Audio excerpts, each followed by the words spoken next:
शंकरविद्या सरांची कविता आहे. असं वाटतं की एका संध्याकाळचं वर्णन करतायत पण बोलतायत आयुष्याबद्दल आणि फार समंजस प्रियकर असल्यासारखे बोलतात. बघा, हा असा पाऊस पडत असताना तुमच्यासारख्या अनोळखी तरुणीला विश्वासानं माझ्या छत्रीत यावंसं वाटलं, याचं बरं वाटलं. हा असा पाऊस पडत असताना तुमच्यासारख्या अनोळखी तरुणीला विश्वासानं माझ्या छत्रीत यावंसं वाटलं, याचं बरं वाटलं. या अशा पावसाच्या वेळी कोणीतरी बरोबर हवंच. छत्री तशी छोटीच आहे पण घेईल सामावून दोघांना, समजुतीने चाललो तर. छत्री तशी छोटीच आहे पण घेईल सामावून दोघांना, समजुतीने चाललो तर. पुढं पाणी बरंच साचलेलं आहे, रस्ता चाचपीतच पावलं टाकायला हवी.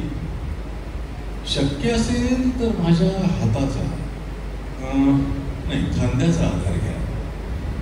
शक्य असेल तर माझ्या हाताचा किंवा खांद्याचा आधार घ्या, म्हणजे तुम्ही माझ्याबरोबर नीट चालत राहाल न पडता.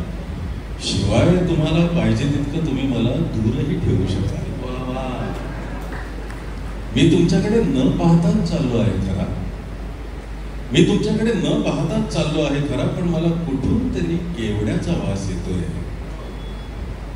तुमचं नाव केतकीच आहे असं मी धरून चाललो आहे. तुमच्या बोटातली अंगठी कळते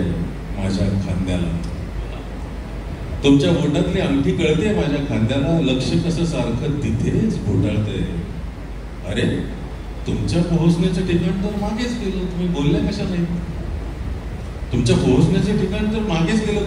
कशा नाही? अहो माझं काय, अमुक एका ठिकाणी पोहोचण्याचा उद्देश नव्हताच माझा.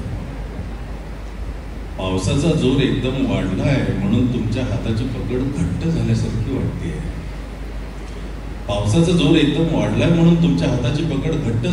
वाटते. पण घाबरू नका, पुढचा रस्ता चांगला आहे. आणि एक पाहिलं का, तुम्ही अगदी नीट चालले आहात माझ्या बरोबर, त्यामुळे छत्री किती मोठी झाल्यासारखी वाटते.